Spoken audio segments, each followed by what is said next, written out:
सभी कुछ जो भी धर्म निकले हैं या आजकल जो मजहब निकले हैं, कुछ भी है, वो इसी सनातन संस्कृति में से निकला है। और हमारे परम रूप परमेश्वर जो सभी में व्याप्त होते हैं और उन्हीं के हम अंश रूप हैं। क्योंकि रामचरितमानस में आपने ये चौपाई सुनी होगी, ईश्वर अंश जीव अविनाशी, चेतन अमल सहज सुख राशि। हम सब लोग ईश्वर के अंश हैं और जो अंश हैं उनके, जब वो चेतन हैं, वो निर्मल हैं, हम निर्मल नहीं हो पा रहे हैं। क्यों? क्योंकि हम कई जन्मों से बहुत सारी माया मोह में, विषय विकारों में यहाँ पर आए हैं, तो अटके हुए हैं। क्योंकि ईश्वर ने जब ये सृष्टि रचाई है तो इसमें गुण दोष का मिश्रण है, जिसके कारण से ये सृष्टि में हम सब लोग अच्छे बुरे यानी द्वंद्वात्मक सृष्टि है ये पूरी। तो इसी सृष्टि में एक विवाह पद्धति ईश्वर ने निर्धारित की, जिससे कि एक परिवार बने, एक सृष्टि बने, जिसमें हम सभी लोग सुव्यवस्था कर सकें। हम अगर भटकते रहेंगे, चार जगह इधर उधर जाएंगे, तो वो परिवार नहीं बन पाएगा। इसीलिए ये विवाह पद्धति शुरू की गई थी।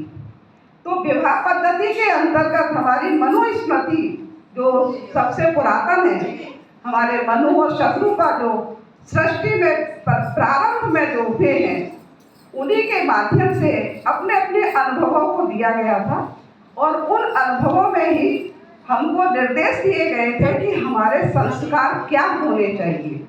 तो जन्म से लेकर मृत्यु तक हमारे 16 संस्कार कहे जाते हैं। तो सनातन संस्कृति हिंदू धर्म में 16 संस्कारों के जीवन के विभिन्न चरणों को हमें बताती है। इसमें क्या होता है, ये संस्कार व्यक्ति को शारीरिक, मानसिक और आध्यात्मिक रूप से शुद्ध और पवित्र बनाते हैं। हम कितने भी अपवित्र हों, लेकिन जो मैंने प्रारंभ में मंत्र पढ़ा, अपवित्रो वा पवित्रो वा अवस्था वाला, वह मंत्र से हम अंदर से और बाहर से दोनों तरफ से शुद्ध हो जाते हैं। तो हमारे ये 16 संस्कार कौन कौन से हैं, वो आपको मैं बताती हूँ। गर्भाधान, सर्वप्रथम गर्भाधान नारी और पुरुष का जो मिलन है, वो एक जीव को जन्म देता है, गर्भ कराता है। उसके बाद होता है पुंसवन संस्कार और सीमंतोन्नयन संस्कार, जो कि आज हम यहाँ पर कर रहे हैं। पुंसवन धारण करना, गर्भ को धारण करना पुंसवन है। उसके बाद सीमंतोन्नयन पुरस्कार में हम अपनी गर्भिणी स्त्री को अच्छे अच्छे कामनाएं स्वास्थ्य के लिए देते हैं और वहाँ पर सभी लोग आमोद प्रमोद से इस उत्सव को मनाते हैं। उसके बाद जात कर्म संस्कार होता है, नामकरण संस्कार होता है। ये बच्चे के जन्म लेने के पश्चात के सब संस्कार होते हैं। नामकरण संस्कार, निष्क्रमण संस्कार, अन्नप्राशन संस्कार, चूड़ाकर्ण संस्कार, उपनयन संस्कार, वेदारंभ संस्कार, केशांत संस्कार, समावर्तन संस्कार, विवाह संस्कार, विवाह के बाद वानप्रस्थ संस्कार, संन्यास संस्कार और सबसे अंत में अंत्येष्टि का भी एक सुंदर संस्कार माना जाता है। क्योंकि जब मृत्यु के बाद जन्म और जन्म के बाद मृत्यु, ये लगातार हमारा आवागमन का चक्कर चलता रहता है। और वो बात अलग है कि हम लोग जिस ध्यान से, ईश्वर के मनन से हम अपने आत्म तत्व को उन्हीं में विलीन करके फिर हमको मोक्ष मिल जाता है। तो सीमंतोन्नयन संस्कार गर्भावस्था के दौरान किया जाता है, आमतौर पर गर्भावस्था के चौथे या 7वें महीने में। जैसी भी जिसकी परंपरा चली आ रही है, उसके अनुसार हम सब लोग कार्यक्रम करते हैं। इस संस्कार का उद्देश्य क्या है? इस संस्कार का उद्देश्य है गर्भवती महिला को शारीरिक और मानसिक रूप से मजबूत बनाना, क्योंकि इस समय बच्चा परिपक्व हो जाता है, तो हमको गर्भिणी स्त्री को हर तरीके से सुरक्षित रखना है और गर्भ में पल रहे शिशु के विकास और स्वास्थ्य के लिए आशीर्वाद प्राप्त करना होता है। इस संस्कार में गर्भवती महिला को विशेष आहार और उपचार दिए जाते हैं। जैसा कि विशेष आहार का मतलब है कि हमारे बहू के मायके से कई तरह के पकवान, मिष्ठान, नमकीन, फल, नारियल, पूजा वगैरह बहुत सारी चीज़ें आती हैं। तो इस तरह से वो भेजा जाता है और वो गर्भिणी स्त्री को खिलाया जाता है। इस संस्कार में गर्भवती महिला को विशेष आहार और उपचार दिए जाते हैं और उसके पति और परिवार के सदस्य उसके स्वास्थ्य और कल्याण के लिए प्रार्थना करते हैं। सीमंतोन्नयन संस्कार गर्भवती महिला को सम्मान और समर्थन प्रदान करता है और यह सुनिश्चित करने में मदद करता है कि वह और उसका शिशु स्वस्थ और खुश रहे। जैसा कि आप सभी लोग भी गर्भिणी स्त्री को आकर शुभाशीष देंगे। तो इस संबंध में मैंने एक कविता भी लिखी है इसी पर, और जो इसमें सीमंतोन्नयन संस्कार का संस्कृत शब्द है, क्योंकि हमारी आदि भाषा जो है संस्कृत है, हमारे वेदों की भाषा, हमारी हर भाषा संस्कृत है। तो इसका अर्थ बताया है कि सीमंत का मतलब होता है केस, बाल को ऊपर करना। सीमंतोन्नयन, सीमंत माने केस और उन्नयन माने ऊंचे करना। जैसा कि गर्भिणी स्त्री को बहुत अच्छी तरह से सजाया जाता है और उसी आधार पर हमारी विदुषी भी उसी तरह से सजाई गई है। तो केस या केसों की जड़ और उन्नयन जिसका अर्थ है ऊपर करना, इस तरह से उसको सजाया जाता है। तो इस पर जो कविता मैंने लिखी है वो आप सभी के सम्मुख में प्रस्तुत करती हूँ। गर्भवती महिला के लिए आशीर्वाद की कामना, गर्भवती महिला के लिए आशीर्वाद की कामना, गर्भ में पल रहे शिशु के लिए सुख समृद्धि की कामना। सीमंतोन्नयन संस्कार में होती है विशेष पूजा, सीमंतोन्नयन संस्कार में होती है विशेष पूजा। माँ और शिशु के स्वास्थ्य और खुशहाली की होती है सुखद भावना। सीमंतोन्नयन संस्कार में होती है विशेष पूजा अर्चना, गर्भवती महिला के लिए आशीर्वाद की कामना। सीमंतोन्नयन संस्कार में होती है खुशी की पुकार, मातृत्व सुख की अनुभूति होती है अपरंपार। जब बच्चा गर्भ में आता है तो कितनी खुशियाँ होती हैं, ये आप सभी लोग अवश्य इसको महसूस कर चुके होंगे और जानते हैं। माँ और शिशु के लिए सुख समृद्धि की कामना, गर्भवती महिला के लिए आशीर्वाद की होती है मन भावना। सीमंतोन्नयन संस्कार में होती है प्रेम और स्नेह की वर्षा, पूर्ण विकसित गर्भस्थ शिशु पर आशीर्वादों की होती है वर्षा। भर भर अनाज लुटाएं, जैसा कि अभी थोड़ी देर बाद ही हमारी गर्भिणी स्त्री के हाथों अनाज को उछाला जाएगा। भर भर अनाज लुटाएं, तरह तरह के पकवान मिष्ठान खिलाएं, गर्भिणी के साथ आमोद प्रमोद बनाएं और सखी का भी मन हर्षाएं, सखी का भी मन हर्षाएं। धन्यवाद। इसी के साथ मैं अपनी वाणी को विराम देती हूँ और अभी जो भी कार्यक्रम शुरू हो रहा है, जो विशेष कार्यक्रम अनाज लौटाने का, तो हमारी गणपति की पूजा हो गई। गिटार से आप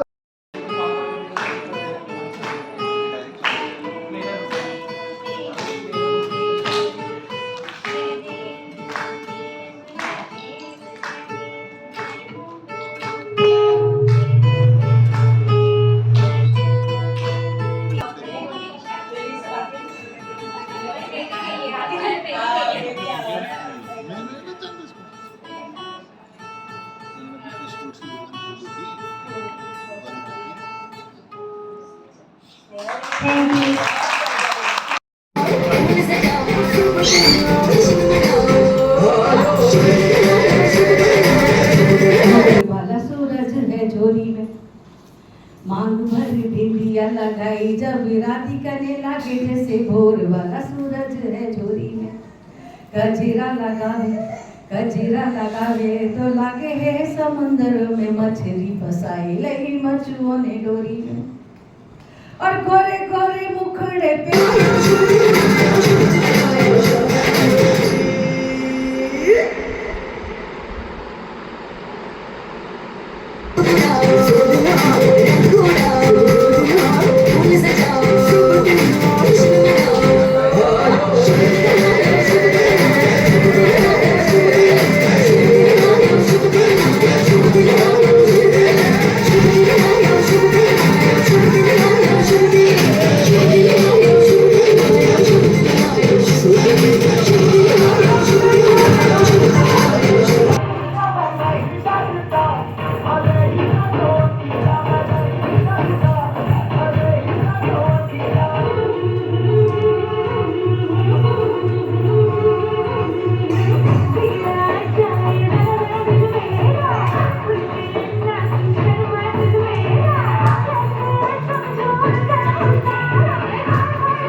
गणाध्यक्षाय धीमहि गुणशरीराय गुणमण्डिताय गुणेशानाय धीमहि गुणातीताय गुणाधीशाय गुणप्रविष्टाय धीमहि एकदन्ताय वक्रतुण्डाय गौरीतनयाय धीमहि गजेशानाय भालचन्द्राय श्रीगणेशाय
इशारों बुलाए गई रे, इशारों बुलाए गई रे, बरसाने की छोरी राधा गोरी गोरी, बरसाने की छोरी राधा गोरी गोरी, इशारों बुलाए गई रे, बुलाए गई रे, बरसाने की छोरी।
अभी स्नेहा की बात। तो पहले स्नेहा, फिर उसके बाद फिर से राधा, या पहले राधा फिर स्नेहा।